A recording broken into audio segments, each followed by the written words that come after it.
Moving into Oak Ridge Estates last spring felt like a fresh start. After years in a cramped apartment downtown, I had finally saved enough for a modest home in this peaceful suburban neighborhood. The house was not particularly large, but it featured something I had always dreamed about: a wide, spacious driveway that stretched all the way to the backyard. My realtor had mentioned it was perfect for basketball hoops or extra parking. I had different plans. Summer arrived with a vengeance that year. Temperatures soared into the high 90s by early June, and the humidity made even short walks to the mailbox feel like trudging through soup.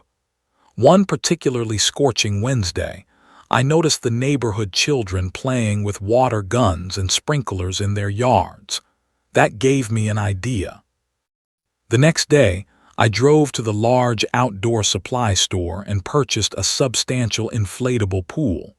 Not one of those tiny kiddie pools, but a proper 14-foot diameter, 3-foot deep model that could comfortably fit several adults.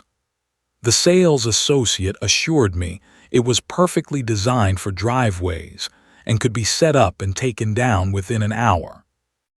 I spent that afternoon transforming my concrete driveway into a summer oasis. The pool filled slowly with crystal-clear water while I arranged patio chairs, a small table for drinks and snacks, and strung colorful solar-powered lanterns overhead between my garage and a sturdy oak tree. By evening, my once plain driveway had become the coolest spot on the block, literally and figuratively. Most of my neighbors reacted positively to my improvised pool area. The elderly couple next door, the Wilsons, even brought over homemade lemonade and commented on how clever the setup looked. The family with 3 young boys across the cul-de-sac asked if their children could come over sometime for a dip. The neighborhood felt warm and welcoming. Almost everyone smiled and waved when passing by. Almost everyone. Karen Belsworth lived directly across the street in a pristine colonial with manicured hedges and not a blade of grass out of place. She was the treasurer of our homeowners association and took that responsibility with the seriousness of someone guarding nuclear launch codes. I first noticed her disapproval when she stopped her power walk to stare at my pool setup, her lips pursed as though she had bitten into a lemon. I waved politely, but received only a curt nod before she continued on her walk. Later that same day, as I relaxed in the cool water reading a novel, I heard the distinct sound of someone clearing their throat. Karen stood at the edge of my driveway, designer sunglasses perched on her nose despite the cloudy sky. "That inflatable thing looks rather messy from the street," she said without introducing herself. "The HOA has standards about front-facing appearances." "It is only temporary," I responded with what I hoped was a friendly smile. "Just for the hot summer days. I take it down when not in use." She gave a dismissive scoff. "We will see what the board thinks about that." Then she continued her walk without another word. I did not let her attitude dampen my spirits. My niece Emily was turning 8 the following weekend, and my sister had asked if we could host her birthday party at my place, specifically mentioning how exciting the pool would be for the kids. I spent the week planning games, ordering decorations, and preparing a menu that would delight both children and adults. The day of the party arrived with perfect weather. Sunshine streamed down from a cloudless sky, with just enough breeze to keep the air from becoming stifling. My sister arrived early with Emily and her 2 other children to help set up. We filled the pool, arranged colorful balloons, and set up a table for the unicorn-themed cake and presents. Everything looked perfect. The driveway transformed into the birthday paradise Emily had dreamed about. Little did I know that our innocent celebration was about to become the first battlefield in a neighborhood war. The party began at noon with the arrival of Emily's friends from school and their parents. Children squealed with delight as they splashed in the pool, played water balloon games, and took turns hitting a rainbow piñata we had hung from the basketball hoop stand. Parents chatted amicably while enjoying refreshments under the shade of my portable canopy. The atmosphere was exactly what I had envisioned: joyful, relaxed, and perfectly suitable for a summer birthday celebration. I was handing out popsicles to a line of dripping children when I noticed movement across the street. Karen had emerged from her house and was standing on her immaculate lawn, arms crossed tightly across her chest. She was not even pretending to be doing yard work or checking her mail. She was openly watching our gathering with obvious disapproval etched into her features. At first, I tried to ignore her surveillance and focus on the celebration. But when she pulled out her phone and began taking photographs of my house, my driveway, and the children playing, I felt a chill despite the warm day. There was something unsettling about her documentation of our party. Was she collecting evidence? Planning a complaint? The thought made me uncomfortable. 40 minutes later, Karen abandoned her distant observation post and walked directly toward our gathering. Conversations quieted as she approached. She wore crisp khaki shorts and a polo shirt with the Oak Ridge Estates logo embroidered on the pocket, her unofficial HOA uniform. "This gathering is in direct violation of neighborhood appearance codes," she announced loudly enough for everyone to hear. "Recreational equipment is prohibited in front-facing areas without prior board approval." Several parents exchanged awkward glances. Emily looked up at me with concern, her joyful expression faltering. I excused myself from serving cake and approached Karen, hoping to handle the situation calmly and without disrupting the party further. "Karen, this is a temporary setup for my niece's birthday," I explained in a quiet voice. "Everything will be packed away by this evening. The HOA bylaws allow for temporary recreational use of private property." Her eyes narrowed. "I have been on the board for 7 years. Do not tell me what the bylaws say." She held up her phone to take another picture of the pool. "This will all be documented for the next meeting." "Could we discuss this another time? We are celebrating a child's birthday right now." "Rules do not take vacations," she replied coldly. "You will be hearing from the association." With that, she turned and marched back to her house, phone still in hand. I returned to the party and did my best to restore the celebratory atmosphere, but the damage had been done. Several parents began checking their watches and mentioning other commitments. The children sensed the tension as well, their play becoming more subdued. My sister gave me a sympathetic look as she helped serve cake to the remaining guests. By 4 o'clock, the last family had departed. What should have been a 6-hour celebration had dwindled to just under 4. Emily still claimed she had the best birthday ever, but I could see the disappointment in her eyes when several of her friends had to leave early. As promised, I dismantled the pool, stored the decorations, and restored my driveway to its ordinary state before sunset. The concrete still bore damp patches as evidence of our earlier festivities, but otherwise, no trace remained of the party. I hoped that would be the end of the matter. It was not. At exactly 7:30 that evening, I heard a slight rustling at my front door. When I opened it, I found an official-looking envelope tucked into the door frame. Inside was a formal HOA violation notice printed on Oak Ridge Estates letterhead. "Notice of violation," the heading declared in bold lettering.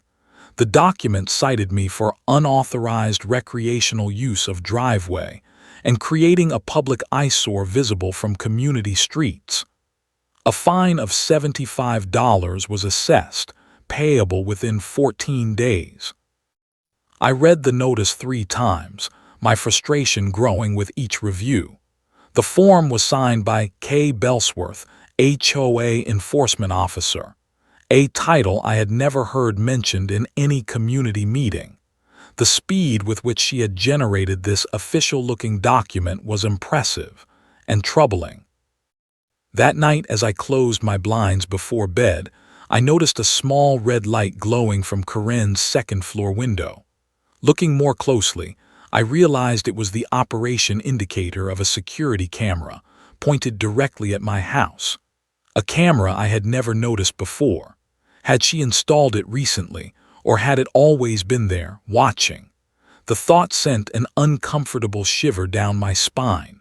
This was no longer just about a pool or a party.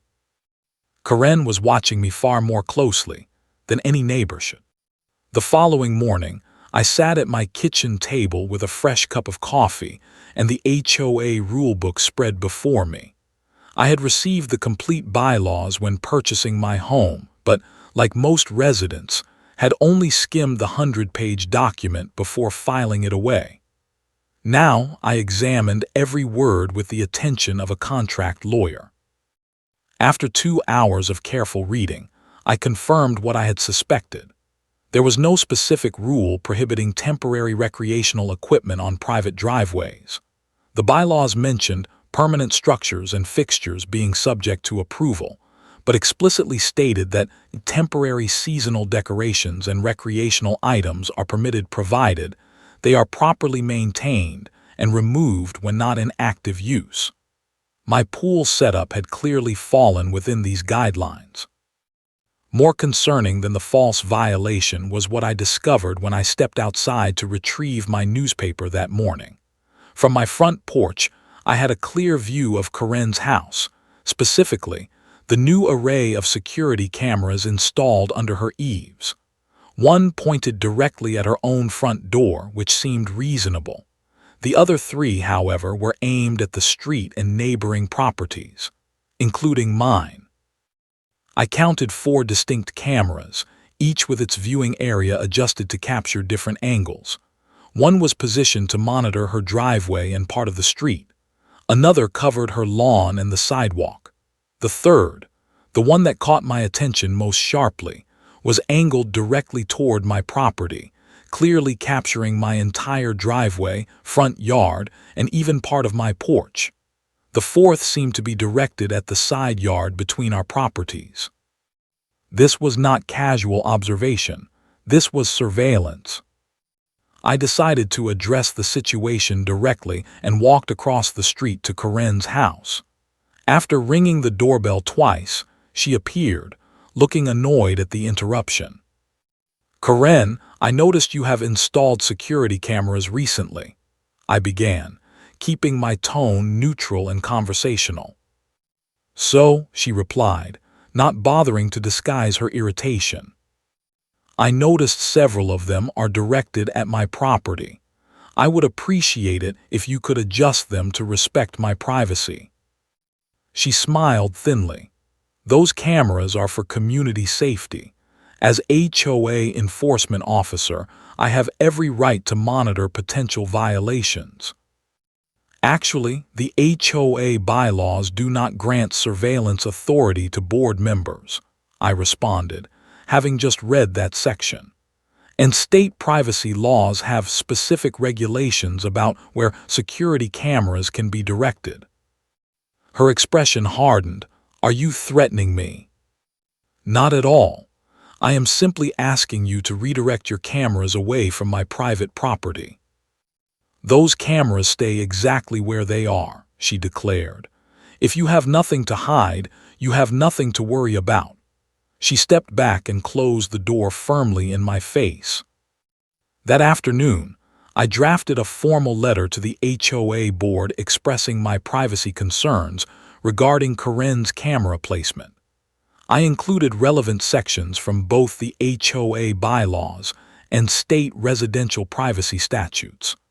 I sent copies to all board members via certified mail to ensure delivery and record keeping. Days passed with no response from the HOA. Meanwhile, I noticed something disturbing. Every time I stepped outside, one of Karen's cameras would slightly adjust its position, tracking my movements.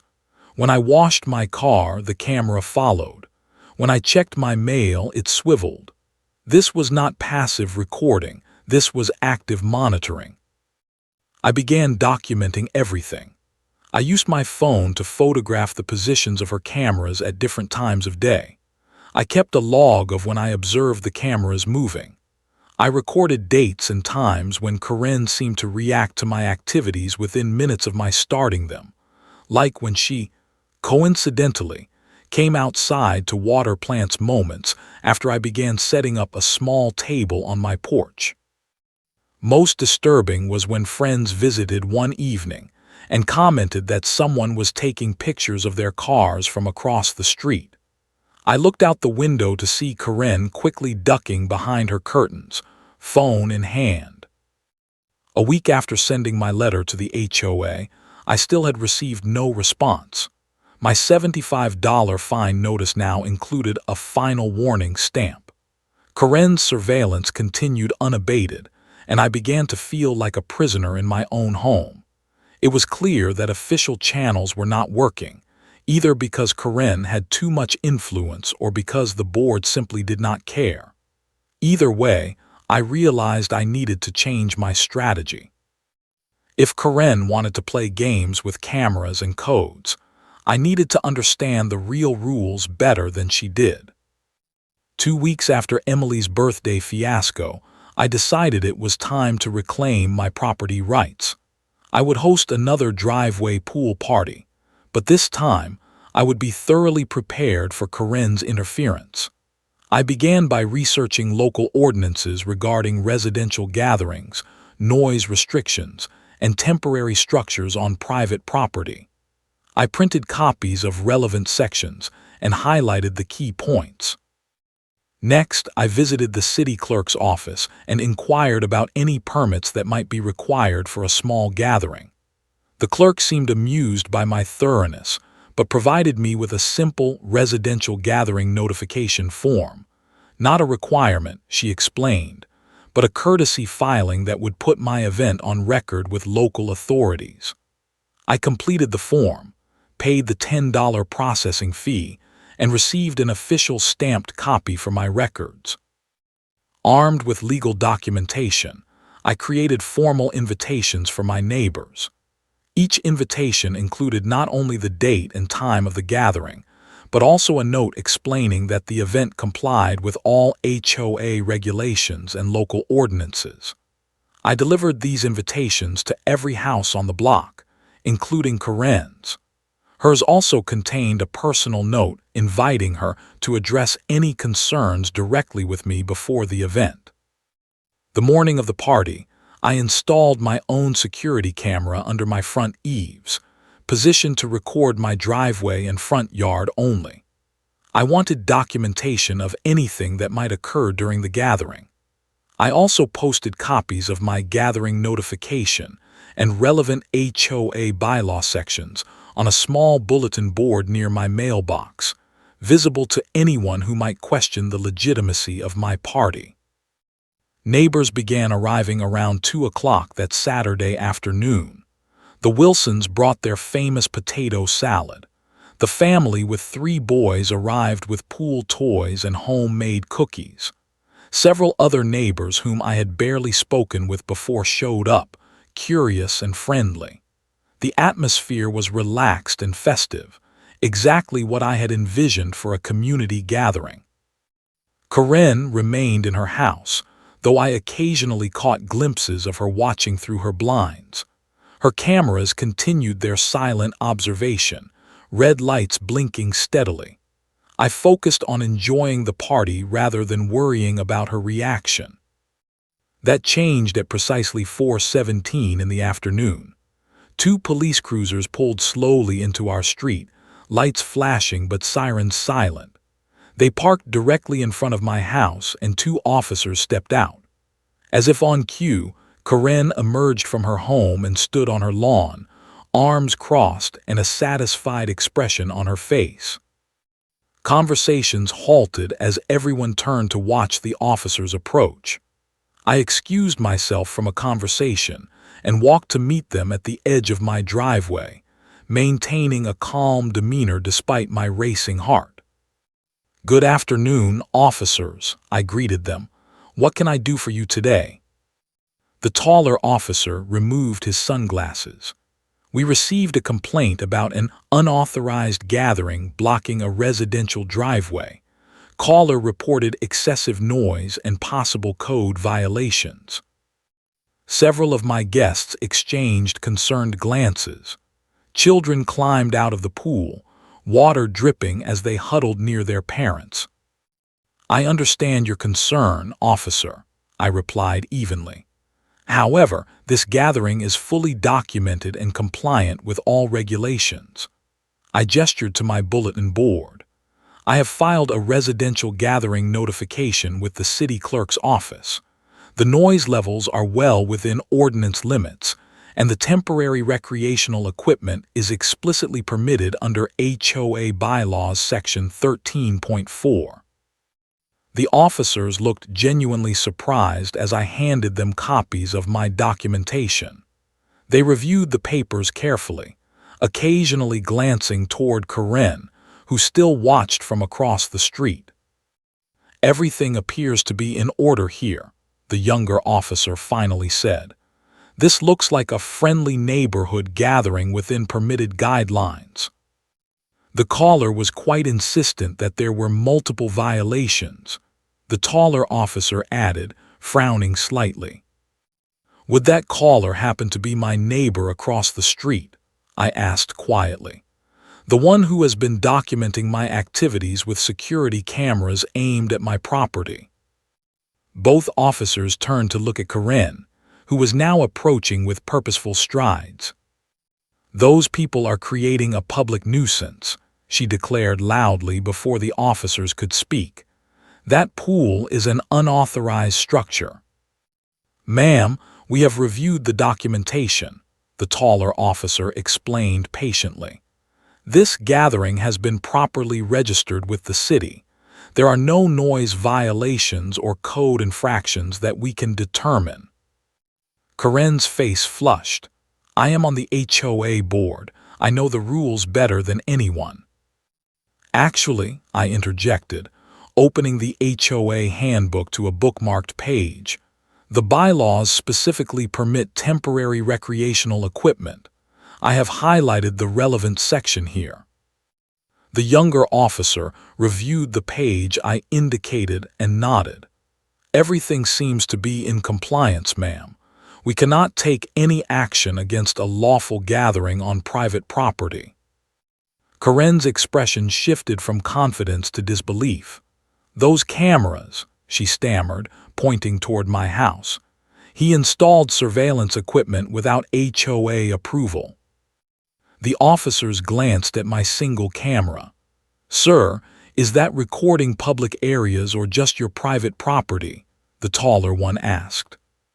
"My property only," I confirmed. "I installed it this morning for security purposes during the gathering. I can show you the viewing angle if you would like." As the conversation continued, I noticed several of my neighbors had moved closer, listening intently. The officers ultimately determined there was no basis for any complaint and prepared to leave. Before they did, however, the taller officer turned toward Karen. "Ma'am, we noticed several security cameras on your property that appear to be directed at neighboring houses. Are those recording private property without consent?" Karen's triumphant expression faltered. "That is none of your business."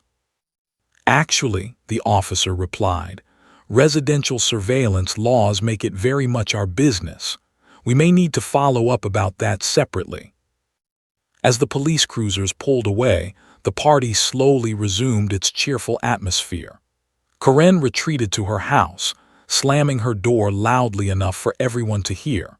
I had not intended to humiliate her publicly, but her own actions had created precisely that outcome. The sweet taste of vindication was undeniable as neighbors patted my back and commended my preparation. This was only the beginning of Karen's reckoning. The morning after the party, I placed a call to Robert Mendelson. an attorney specializing in property rights and privacy law. I had discovered his name through an online search for legal experts in residential disputes. During our 30-minute consultation, I explained the situation with Karen's cameras and her persistent harassment. Based on what you have described, there are several problematic aspects to your neighbor's surveillance setup, Robert explained. Our state has specific regulations about where residential security cameras can be directed. While monitoring one's own property is perfectly legal, deliberately capturing the living spaces of neighbors without their consent crosses a legal boundary. So her cameras are illegal, I asked. Not the cameras themselves, he clarified, but their positioning could constitute a privacy violation if they are primarily recording your property rather than hers. The fact that the cameras actively track your movements adds another concerning dimension that suggests intentional surveillance rather than passive security monitoring. Robert recommended I continue documenting all interactions and camera movements. He also suggested filing a formal privacy complaint with local law enforcement rather than trying to resolve the matter exclusively through the HOA. HOAs have significant authority over aesthetic matters, he noted, but they cannot supersede state privacy statutes. This is a legal matter, not merely a neighborhood dispute. Following his advice, I installed a second security camera under my eaves, this one specifically positioned to monitor Karen's cameras. Each time her devices rotated to follow my movements, my camera recorded the adjustment. I compiled 2 weeks' worth of footage showing the unmistakable pattern of targeted surveillance.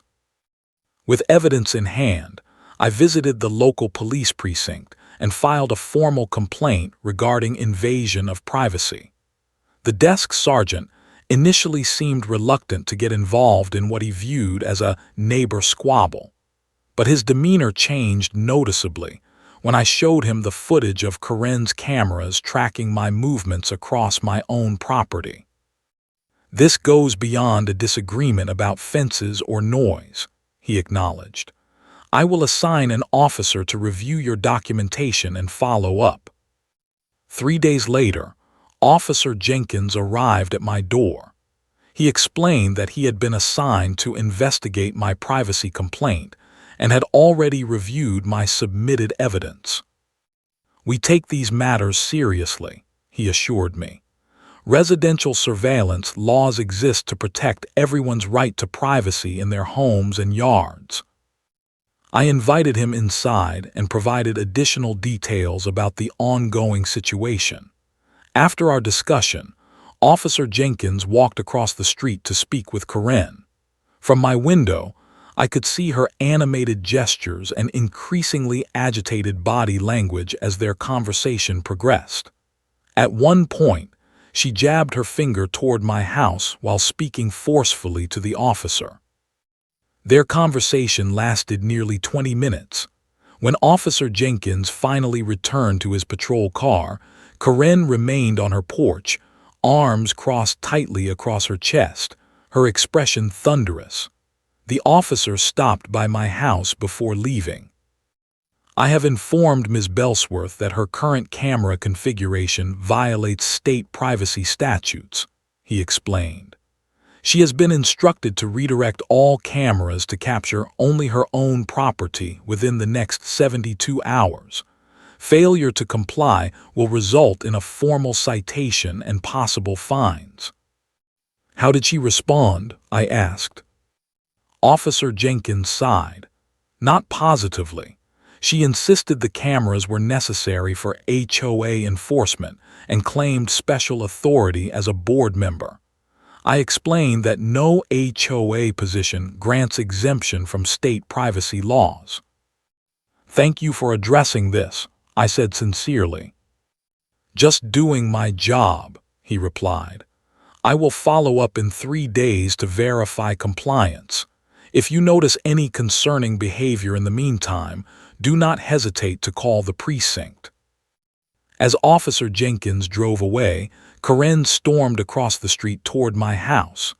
Her face was flushed with anger, her movements sharp and aggressive. I stepped onto my porch to meet her, determined to remain calm regardless of her behavior. "You think you are so clever," she hissed, stopping at the edge of my driveway. "Going to the police instead of handling this through proper HOA channels." "Privacy violations are a legal matter, Karen," I replied evenly. "I tried addressing this with you directly first.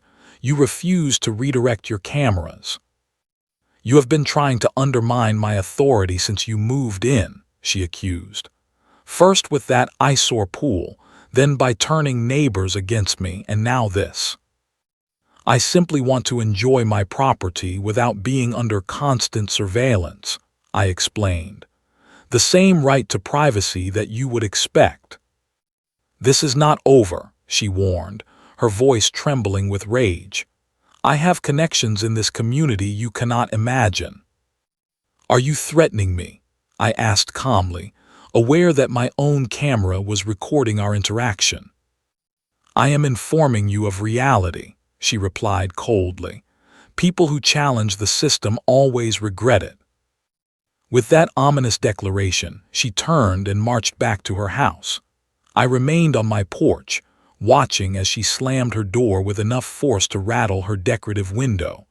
Despite her intimidation tactics, I felt a surge of confidence. For the first time since moving to Oak Ridge Estates, I had stood my ground effectively. Karen had finally encountered something her HOA position could not overrule: the actual law.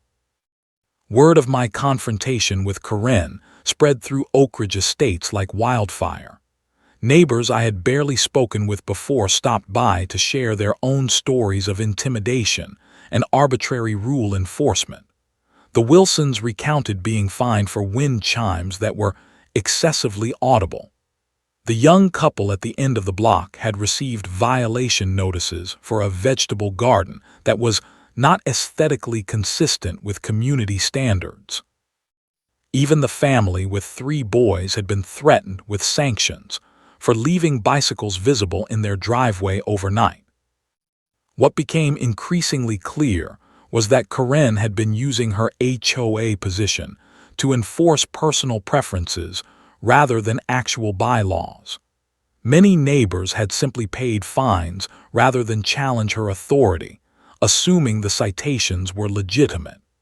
My successful stand against her surveillance had inspired others to question the validity of their own violations. 4 days after Officer Jenkins' visit, I received an unexpected email from Maxwell Thompson, the HOA board president. He requested a meeting with me to discuss recent community concerns. We arranged to meet that evening at the neighborhood clubhouse, neutral territory for what promised to be an interesting conversation. Maxwell was a retired corporate attorney in his 60s who had served on the board for over a decade. His manner was formal but fair as he greeted me with a firm handshake. "I understand there have been some issues between you and our treasurer, Karen Belsworth," he began once we were seated in the small conference room. "Issues is one way to put it," I replied. "Harassment and illegal surveillance might be more accurate." Maxwell nodded thoughtfully. "Several residents have come forward with concerns about Karen's enforcement practices since your situation became known. The board has launched an internal review of all violation notices issued in the past 18 months. He slid a folder across the table.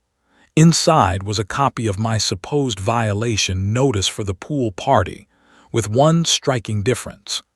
This copy lacked the official HOA seal and signature line that had appeared on the version Karen delivered to my door. "This is the only record of your violation in our system," Maxwell explained.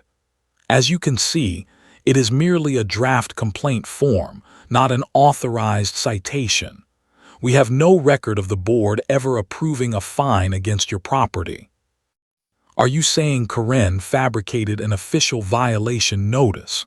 I asked, although the evidence was already clear.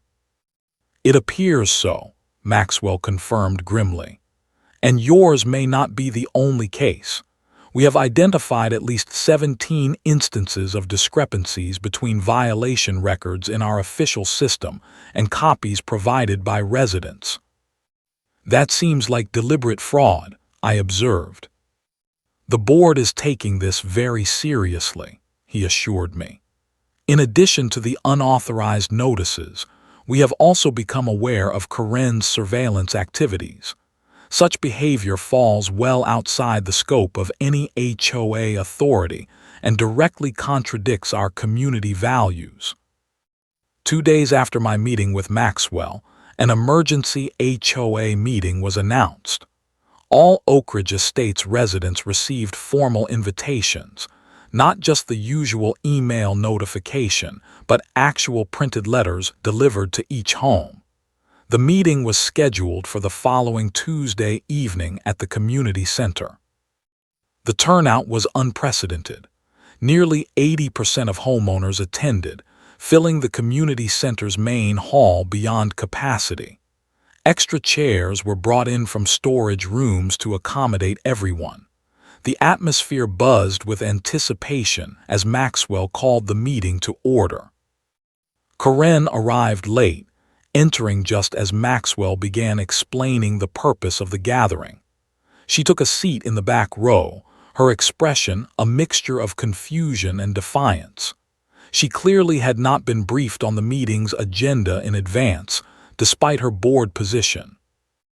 Recent events have brought serious concerns to light regarding the enforcement of our community guidelines, Maxwell announced. The board has conducted a thorough investigation and discovered numerous irregularities in how violations have been issued and recorded. Over the next 40 minutes, Maxwell methodically outlined the findings of the board's investigation: unauthorized fines, falsified violation notices, selective enforcement based on personal grudges rather than actual infractions. The evidence was damning and comprehensive. Throughout the presentation, Karen's expression shifted from indignation to alarm as she realized the full extent of the investigation. Most concerning, Maxwell continued, we have confirmed that a board member installed surveillance equipment specifically to monitor neighbors' activities without their consent, a clear violation of both HOA ethics guidelines and state privacy laws. All eyes turned toward Karen, who sat rigidly in her chair, knuckles white as she gripped her handbag. When Maxwell opened the floor for discussion, the floodgates opened. Neighbor after neighbor stood to share experiences of intimidation, arbitrary fines, and hostility. Some had lived under Karen's scrutiny for years, always afraid to challenge her authority. In light of these findings, Maxwell announced as the testimonials concluded, the board has voted unanimously to remove Karen Belsworth from her position, effective immediately. Additionally, all unauthorized fines will be refunded with interest to affected homeowners. The room erupted in applause. Karen rose from her seat, face flushed with humiliation, and stormed toward the exit. Before reaching the door, she turned to address the room. "You will regret this," she declared, her voice shaking with anger. "I have protected the values of this community for 7 years. Without proper enforcement, everything you value about Oak Ridge will collapse." "Actually," Maxwell responded calmly, "we have already voted on a new approach to community governance. Less punitive, more collaborative. The results were overwhelmingly positive." As Karen slammed the door behind her, a collective sigh of relief seemed to pass through the room. What happened next surprised even me. The city code enforcement officer who had been invited to the meeting stepped forward to provide an update. Following multiple complaints and our own investigation, The city has issued Ms. Bellsworth citations for illegal surveillance and harassment, he announced. The fines total $2,300, and she has been ordered to remove all cameras directed at neighboring properties immediately. Justice, it seemed, had arrived in Oak Ridge Estates, not through confrontation or escalation, but through proper channels and community solidarity. As the meeting adjourned, neighbors lingered to chat, many speaking freely with each other for the first time in years. The invisible walls Karen had built between homes were finally beginning to crumble. The weeks following Karen's removal from the HOA board brought a remarkable transformation to Oak Ridge Estates. Neighbors who had previously hurried from cars to houses with minimal interaction now stopped to chat by mailboxes and driveways. Children played freely on front lawns without parents anxiously checking for prowling board members. Gardens flourished with diverse plants and flowers as residents explored their creativity without fear of arbitrary citations. Karen remained in her house but was notably subdued. Her cameras had been redirected to monitor only her own property, a change verified by Officer Jenkins during a follow-up visit. She still emerged for daily power walks, but her route now avoided my side of the street entirely. When our paths inevitably crossed at the neighborhood entrance or local grocery store, she would avert her gaze and quicken her pace. As August drew to a close, I decided to host one final driveway gathering before the summer heat gave way to autumn coolness. This time, there was no need for extensive legal preparation or defensive documentation. I simply posted an invitation on the neighborhood's online forum.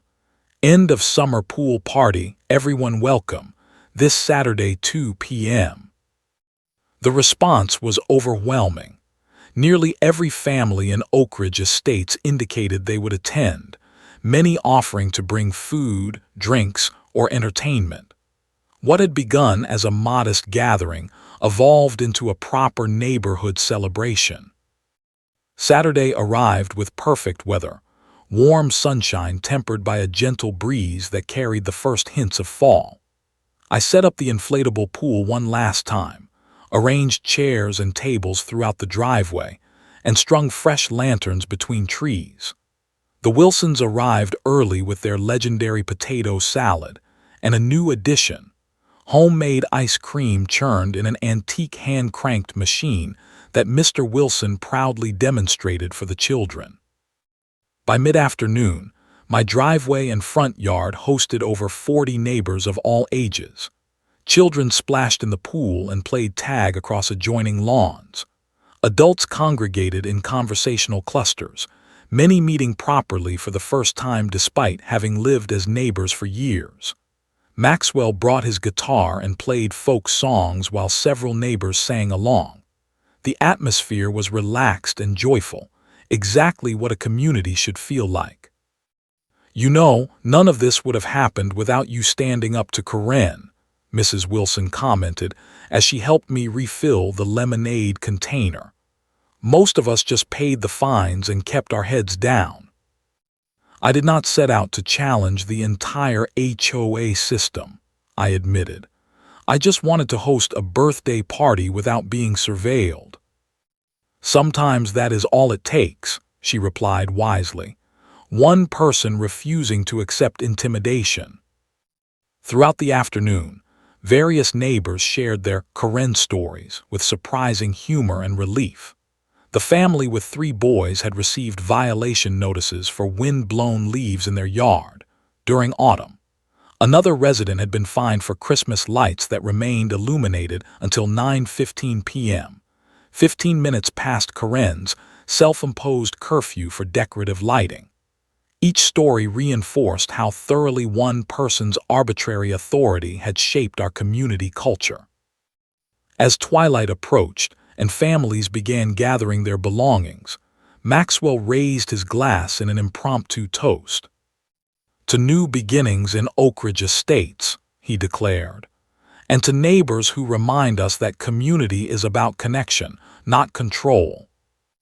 Glasses and soda cans raised to join the toast, a chorus of agreement rippling through the gathering.